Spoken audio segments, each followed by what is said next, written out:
Hello again and welcome back to another one. And boy, Luminate, which is Billboard's source for data, didn't know what they were about to start on social media when they reported that Eminem is the #1 male artist when it comes to the Gen Z audience. And this report continues to be the gift that keeps on giving when it comes to shock, outrage, and destroying delusions. And this time we got a whole fan base losing their minds over this report, and we are talking about Beyoncé fans on platforms like X, and we'll expand on this in a moment. Today we also have what continues to pile on J. Cole over the track Port Antonio, and we now have enough from Kendrick Lamar Associates, in my opinion, to conclude that Kendrick Lamar will indeed take this as a diss. As if you recall, Kendrick's associate G. Malone said this in our last coverage. Bob, how do you think Dot might perceive this Cole song? As a diss. As a diss. I know him because I know how I'm taking it. And one thing I can tell you,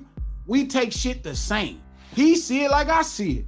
Will Kendrick respond to that J. Cole song? Yes, but it won't be like he did probably for like that. He's not gonna go, I doubt he goes all out, but trust me, J. Cole gonna know when he talking to him. And today we have more, this time from DJ Head, that explains why takes like these are blowing up on X. That record Cole dropped really blew up on his face, as this time it is not just fans having a conversation, as we've seen Kendrick's associates become active participants in the convo. And we'll get to more on this in a moment. And on this note, we even got a viral TikTok video that shows J. Cole getting roasted by a self-proclaimed certified J. Cole hater. And today we also have more from Ed Lover, who shared his thoughts on Drake using AI to recreate Pac's voice. And Ed went to town and back on why this was a horrible move from Drake. And now we got Charlamagne out here talking about how Drake is making matters worse based on his antics recently. As if you recall, we recently covered the story of Drake going off about fake friends in the industry. But I'm gonna tell you,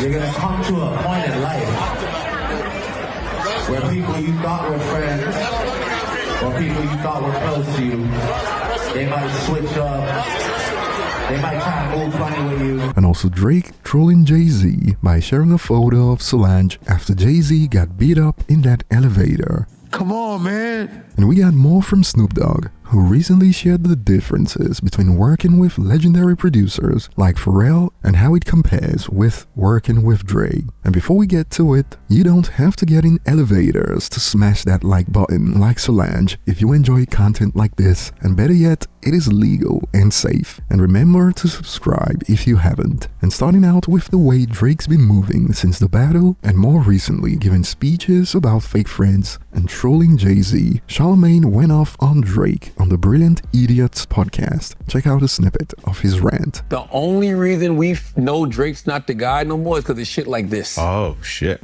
Oh, yeah, that's right. You just never act like you never lost. Act like you never lost. He's acting like he lost. Like, you first posting pictures of Solange in the elevator? Yeah. Drake's fans are so delusional.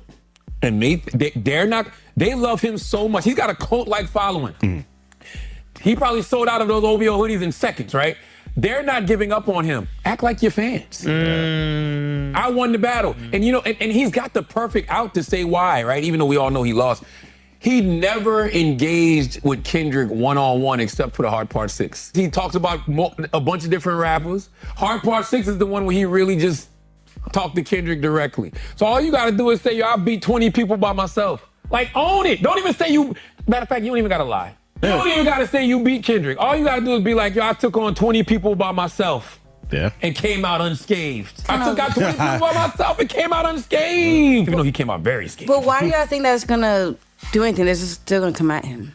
They're still gonna come at him. He can say that and people are still gonna come at him. Yeah, but then he still has a group of people that believe he did it. Like, he's got one of the biggest armies in the world. Yes. His supporters are going to rally behind him. They still are, though. So that's what I'm saying. What does it matter? But he should be in line with them. The narrative. Yeah, exactly. Like, they probably feel like they're doing the heavy lifting. Nah, Drake, we need Drake to puff his chest a little bit. I need confident Drake back, bro. Yeah, man. I need confident, moving like a Fraggle maggot. Drake. Like he is, man. However, Drake fans have fired back at Charlamagne. Drake didn't lose though. He outbarred Kendrick on every track.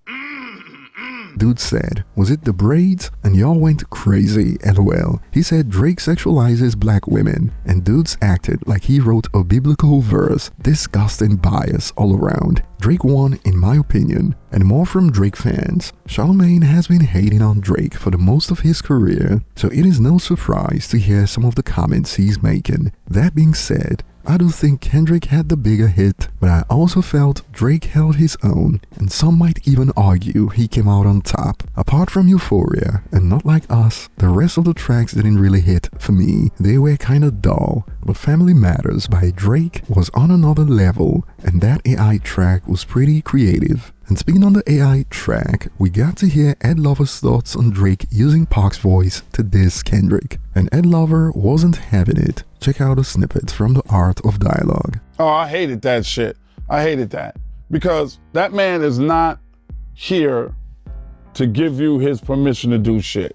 And you're not even in that man's league. You're a great artist in your own right, but the way that man got everybody's heart, you ain't got people's hearts like that. You ain't got people's hearts. Big was the spitter, Pac was the nigga that got your heart. Biggie spit rhymes and make you go, oh shit, what the fuck he say? Pac would touch you right here in your fucking soul because you know he really, really meant what was coming out of his mouth. So for a new artist like that I don't even think Pac would have fucked with, had he still been alive, Drake? Nah, nigga. Nah, you can't use Pac voice like that, bro. No. And his estate said so too. They made him stop doing this shit immediately. Not you, Yeah, nigga. they put a stop to that. Yeah, they're like, fuck out of here. That was disrespectful anyway. You don't do that shit. You don't do that. And we all know hip-hop fans don't play with Tupac, so this user was pretty much asking to get cooked with this response. Tupac is highly respected, partly due to his death, but when it comes to success in the music industry, Drake's achievements are far more impressive. Tupac doesn't reach the same level as Drake in terms of success, let's keep it real. And since rappers like Pac were responsible for expanding the industry to the point where later acts like Drake could flourish, add that to the fact of what Pac was able to achieve in such a short time, this user was pretty much a chicken walking into a KFC. Drake is almost 40, Tupac died at 25. Tupac already made Me Against the World, All Eyes on Me, and Machiavelli, The 7-Day Theory. At 25, Drake was just footing with the Weeknd-assisted album Take Care. And to be fair, it took Drake nearly 15 years to match and surpass what Pac did in the space of 3 to 5 years, even when you include equivalent album sales. As remember the era differences, Pac was moving pure sales, while Drake is fueled by streams. And moving on, things remain rough for J. Cole following the release of Port Antonio, as apart from the likes of G. Malone and Joe Budden blasting J. Cole, we even got TikTok videos that have gone viral where the rapper is getting blasted, like this one for instance. I hate J. Cole the way that Kendrick hates Drake. Always have, always will. My biggest complaint about Jermaine since the beginning of his career is that he's a big ass poser. And that's all this new track is. Him trying to pose like he didn't take no L in this rap beef. But here's the thing, Jermaine. Ain't no incompletes in rap beefs. Ain't no draws. Only winners or losers. So when you pulled that track, you took a L. Period. Don't come back months later talking about firing my pen. They think I'm dodging smoke when you brought an actual water gun to one of the biggest rap battles we've seen since Drake versus Pusha T. You trying to make it seem like it was an internet moment to save face. You trying to make it seem like it was just about clicks and views to save face. Because what it was really about was competition. And you can't be king because you don't want to compete. You just want the crown to be handed to you on some inherited type shit. On some privilege type shit. Because that's what you used to. Privilege. Just like in the first half of that song, he rapping about how his mama got married and moved him out the hood. And then going back to the hood made him feel weird. We supposed to feel sorry for your ass? See, my thing with Jermaine is he ain't never actually saying shit. He's just good at rhyming. And that's how he gets over on y'all. Is that he's really good at putting a rhyme scheme together. Putting very intricate words together and making them rhyme. But he's never actually saying shit worth listening to. How you keep wanting to consider yourself top dog and you don't even want to participate in a dog fight? You don't want to get dirty. You don't want to get no blood on your hands. LeBron don't show up talking about, I don't want to bust my friend's ass today. A friendly fade still includes a fade. You talking about, I wouldn't have lost the battle, I would have lost the bro. And you would have gained the crown. Because if that's what you want, you got to go for your bro. Oh, well, y'all ain't making friends. Y'all making hip-hop history. Fuck that. You could be friends later. Talking about my friends went to war and I walked away with all their blood on me. How? When you ran away before the war even got started. And we got to hear from Kendrick's associate DJ Head, who pretty much echoed what G Malone said. Check out a snippet from the Effective Immediately podcast. He spent the back half of the third verse acknowledging Drake and what he's done for him. And he's basically saying like, hey, bro, that ain't what I'm on. Let's, I'm here. Like, I don't want he don't want no static. He don't want no problems. He's like, I'm here. Yeah. I respect that. But at the same time, you can't just, where we come from, you can't do both. You can't be the peacemaker and talk tough. But look, I don't want to lose a brother. He lost a brother already. Damn. And like G Malone insinuated, some have expanded in response to this clip. He's indirectly dissing on some passive-aggressive light-skin-ish. Kendrick should give him the same treatment as Drake. Cole is disingenuous. I don't know why people give him a pass. But what are your thoughts on this whole thing? And moving on, we got to hear from Snoop Dogg about the difference between working with producers like Pharrell and working with Dre. Check out a snippet from Bloomberg Live. Well, when I work with Pharrell, me and Pharrell's relationship is more like friends.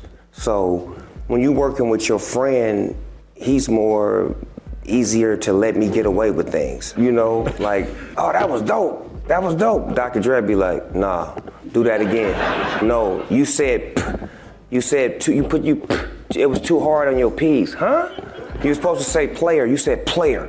Are you serious? Pronunciation with Dr. Dre is everything. With Pharrell, he likes slang, he likes raw, he likes the uncut Snoop Dogg where it's not as polished. You know what I'm saying? Like, that's his threshold, is to have the raw version of Snoop Dogg. Dre is to have the perfection version of Snoop Dogg. Yeah, I'm curious, you described with Pharrell it's like friends. It's not like that with Dre? No, Dre is like big brother. Like, it's a different relationship. Like, big brother and friend is two different things. Like, your friend wouldn't say certain things to you because he's your friend. Your big brother don't give a This is in line with what we've pretty much heard about Dr. Dre being a perfectionist. And moving on, we had no idea about how triggering this report would be when it initially dropped a few days ago, when Lemonade revealed Eminem's the #1 male artist for the Gen Z audience. And this time, the report hit Beyonce's fanbase, and boy, they've been throwing tantrums as this went viral. In which world is Eminem more popular to Gen Z than Beyonce? Laughing my bum off. And they've been going off about how the report is fake, even when it clearly states that this is objective data from Billboard's source Luminate, and these people are seething right now over an objective report because it shatters their delusions. Comments are telling me that Eminem is more known worldwide than Beyonce. I want to see him go on a world tour and see if his Spotify listeners can help a white man outgrows a black woman in 56 shows. And let's not pretend. If this happens, all they'll say is white privilege. And on this note, we've noticed the pattern as they kept bringing up touring numbers, knowing fully well that even Beyonce's husband told David Letterman in the past that Eminem is a notorious non-tourer. So they certainly know what they are doing by bringing up tours, since we all know for a fact Eminem sold more albums, sold more singles than Beyonce, both in the United States and globally, and even on streaming platforms it is more of the same. And the fact that he is able to outdo these pop stars as a rapper is actually insane. But it even got more ridiculous after some users pointed out that Eminem doesn't tour. It goes, yet another reason why he's not worldwide and in no world more popular than Beyonce. And just to be clear, even if he did, he'd never come close to being on the Queen's level, period. All these seething over an objective report, all because the quote Queen is not #1 and because Billboard's source dared to report the facts about the Gen Z audience. But over to you guys, share your thoughts below, thanks for watching and see you on the next one.